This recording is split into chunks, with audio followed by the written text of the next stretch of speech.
Do you have to be specialist in the business you want to be in? Probably not. We've got Jake Cawdery here with us today. Good afternoon, Jake. Great to have you here. Good afternoon. Thank you for having me. My absolute pleasure. Hey, look, let's start off by maybe you telling us a bit about your business and what kind of services you provide, Jake. Sure. So we're a customer-driven marketing consultancy. We're based in London, Shoreditch. So we deliver clever strategies that support businesses through their commercial goals. And we work across SEO, content, paid and social. We've got well, nearly 10-year track record of, delivering results for some outstanding clients. Some of I suppose one of the kind of standout clients right now is Specsavers. We work with Specsavers amongst Wow. many other fantastic brands. We have a dynamic team of strategists, tacticians, creatives that provide big picture solutions to very complex business problems. And I think Mm, that's kind of what we look to do is we set out our stall, and focus on our clients' commercial goals. What is at the heart of their business, and how can we support them through our strategy, which is it stems from diagnosis. So we diagnose the problems, address that with the client, go through to strategy, and all the way through to delivery. If that is channel focused across SEO, content, paid, and social, as I said. fantastic. Yeah, that's us. Fantastic. Love the sound of that. You mentioned something really important in our conversation prior to this recording, Yeah, and that is that kind of your background is different to the business you end up being in. yeah, There are plenty of young entrepreneurs out there who have maybe got a degree in history or degree in law. And after getting that degree, they think, oh, blimey, I don't want to do anything to do with my degree. yeah. I mean, what kind of advice would you share with people who have got a degree in things, want to open a business, and why? I think I think my piece of advice to anybody looking to either start a business, change a career is, there's no reward without risk. And I know that's something you probably have, your parents say to you, or actually probably they'd be against you taking those risks. But you when you can, and if you don't have dependents, etc., and if you're at that age where you're able to take a gamble, you make kind of decisions based on calculated risks. What's out there, what kind of goals are you looking for in life, and how are you going to get there? But equally, don't be dampened by the kind of economy or the kind of world that we live in right now, Mm, because you get one life, you get a life to fill that with moments that you want to create. And work is a big part of your life, so you need to enjoy what you do and love what you do, and you need to surround yourself with people that share those interests. So mm. really kind of hone in on what that is and what you're looking to do. And if that doesn't work, that's fine. You can move on to the next thing, and I'm sure that you'll get yourself in a place, of success through trial and error. Awesome, love that. So you just quite an encouraging message. Go and do it, but just be aware of that risk and reward ratio is always there. You're going Yeah, to take a risk at some stage in life, and kind of leave the economy out of the question because it's always going to be there. You think millionaires and successful people in any kind of economy, right? exactly, exactly. Mm. So, I mean, you've we spoke earlier on, and you've been in the business as a director for several years now, and you've clearly gone through one important cycle or one important low, which was the COVID low. Yeah, So as a marketing business, one thing you probably saw was many businesses thinking, do you know what? What's the first cost I'm going to cut? Probably marketing. However, you've still been around for 10 years and you're going strong. You've got huge brands like Specsavers with you. What was maybe your COVID sheltering strategy throughout that period? Because we're probably going in, well, we're in another recession right now. What yeah. advice would you give to people who are kind of facing this kind of situation where they're the first in line to get the cost I think control?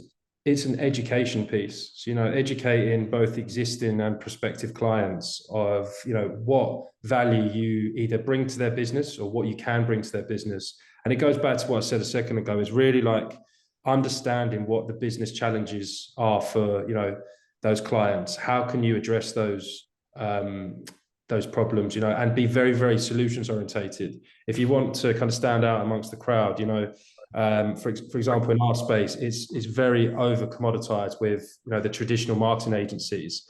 And Mm. what that does is it instantly creates competition. But what comes with competition? Threat, right? So you need to make yourself stand out from that competition, and really, really like hone in on what it is that you can do differently, to those competitors you have in your space.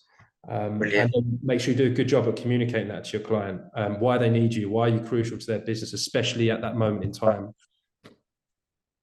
Amazing, amazing. So kind of really focusing on what's the point of value for the customer, Right. really making that clear through your USP, differentiate you from other customers. And that can drive you through these kind of periods because the money is there, it's just not being spent Yeah. during tough times. Um, so important bit of advice to share over there. You mentioned something really important earlier on that you've got huge clients like Specsavers that you're working with. Mhm. Now, most customers, most business owners out there would love to work with huge clients, blue chip clients, whether it's Specsavers or whether it's BP or whatever, whether no matter what their business, would love to work with huge customers. I mean, however, if we imagine a small business that was to get a flurry of big customers, Mhm. they poop their pants to put it in no uncertain terms. I mean, what advice would you give to other business owners who have got big clients or want to get big clients? What would you do to A, attract them, Mhm. B, keep delivering for these big clients? Yeah, I mean, from an attraction perspective, a new biz strategy is obviously key. You need to really focus on, who your target audience is, what the ICP is, so your ideal client profile. What kind of market space do you want to be playing in? Obviously, you should kind of know that by that point. But again, if you don't, it's fine. You kind of you go through that process. But look, like to anybody out there, you're not going to just by a miracle one day win a Specsavers or win a really high ticket client. It comes through years of building connections, building rapport. As good as a new business strategy that you can have, and as much as inbound leads you have coming through. A lot of business is done based on networks, connections, referrals, word of mouth, Mm, which I know probably isn't the answer that everybody wants to hear, but what it just shows is the value of those human connections. That's what we all work from. That's how you get the best out of any relationship. And then that's how you go on to retain, those clients is goes back to what I was saying earlier, really understand their business problem. What was that their business problem 12 months ago will be very different as you progress along in that relationship. And, having clients, that is about having a long-standing relationship. A customer is having, that kind of transaction and you move on to the next one. So you need to make sure that you're going with the times of what their next business challenge is, always tuning into, how their business is evolving, and then make sure that you can communicate and show the value that your business can bring through the products and services that you're offering that can mm. match those challenges they have, and then creates that solution. So yeah, look, I love to say we have a really refined business strategy, etc. We have one, and we do, but there are peaks and troughs in the sales cycle. Yeah, But the bit that you can control is, that rapport you have with people, their trust, building that confidence. So my piece of advice would be, don't neglect that. That's really important. You can put HubSpot in, you can put CRM system in to do it all for you, AI. We are all based on human connection, so never lose sight. mm. That's a really important point you mentioned about well, that's probably part of your strategy, the human Yeah, connection side of things. Easy to hide behind technology, phones, HubSpots, that kind of of course. computer generated messages, but the real relationships are built through face to face or equivalent kind of communication, right? Absolutely. Awesome. The next point I want to touch on is your learnings. Now, no doubt business owners are changing all the time. As Hmm. people, as directors, their characters changing, their personalities changing, and sometimes they're dipping into the discomfort zone. Often people operate in the comfort zone, then afterwards, during tough times or good times, you're going to get out of your comfort zone. Have you experienced that over the last few years when you've been in business, where you've had to really go out your comfort zone and do stuff you don't really enjoy doing?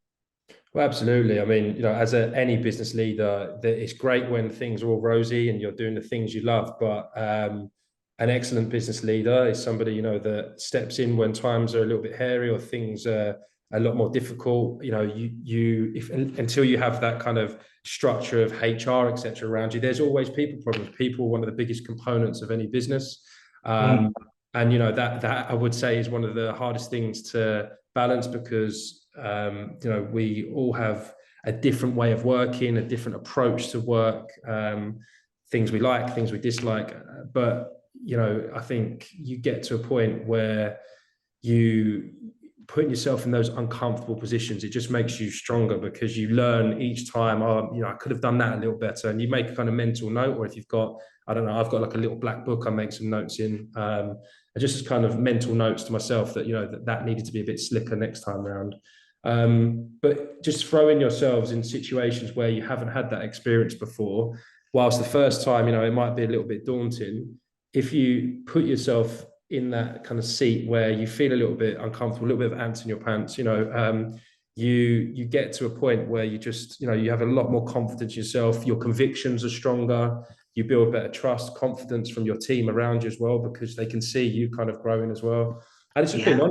being honest, like if there's a situation where you haven't done it before, just say, it's my first time doing this, but I've put the time in to make sure I do a good job by you. Yeah, hopefully that gives a bit of a steer. I could probably go on and talk about loads of instances. I'm trying to give you like a really kind of succinct one. That's actually a really good thing you've said. You mentioned 3 or 4 really good points over there.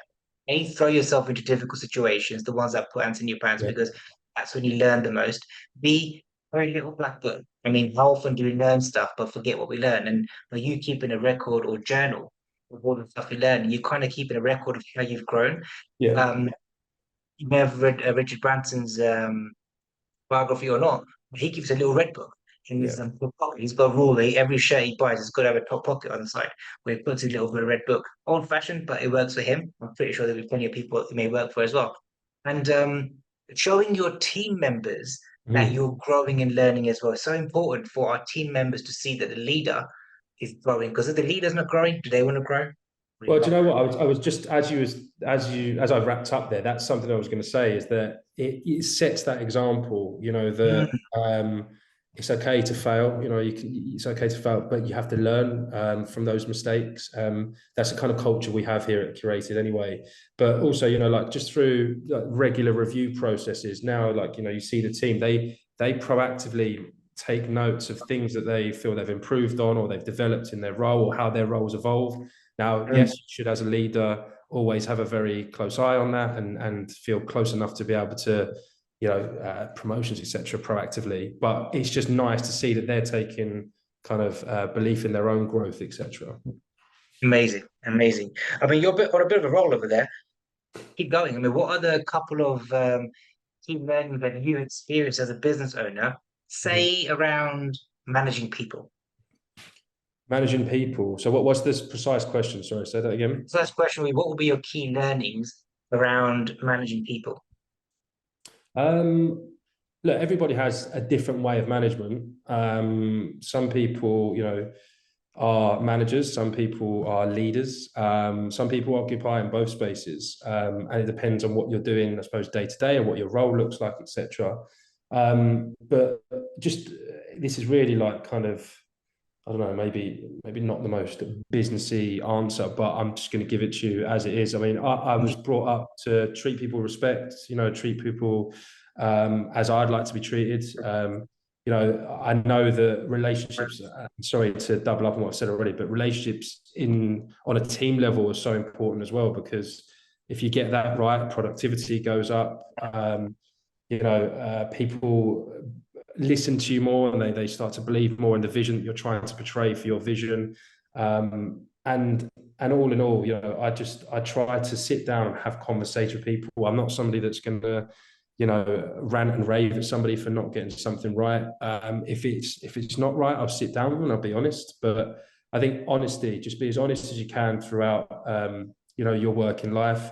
There's going to be some decisions you have to take that are very, very difficult, uneasy, uncomfortable. But if you approach them in the right way with that kind of human, emotional intelligence attached as well to it, then it goes a long, long way. Brilliant, brilliant. So much of what you're saying is revolving around doing the right thing, ultimately, being Yeah. human, treating people like humans, and doing the right thing. Amazing. As we wrap up, one quick question. Over the next 2 years or 3 years, maybe, Mhm. clearly the economy, we don't know what's going to happen, etc., etc. But let's take a look internally within yourself, within the business. What would you say would be the top 2 challenges do you reckon you guys as a business have got to overcome over the next 2 years, do you feel? There's a few. So I feel it right now, and I know I'll continue to feel it. It's resources and talent. There's there's a period right now where our team constantly are getting tapped up or headhunted, etc. And you're always going to have that problem. So I think my advice there would be always be proactive. Your star players in your business, make sure that you're always talking to them, understanding what they're looking to do. Is it aligned with your business, where your business is headed? Constantly re-communicate, the vision for the business, the objectives you're all trying to strive towards. Again, because your business will look very different to when they first joined, and it evolves. So you've got to make sure they understand what that journey looks like and the role they're going to play to get there. The second part is I'd say it's obvious, but it's been slapped in our face daily at the minute, it's AI. I was a little bit initially, when it all kind of erupted, the whole kind of artificial intelligence kind of piece, like, I was a bit like, oh God, like, this is a lot to take. But my advice there is that, to embrace it.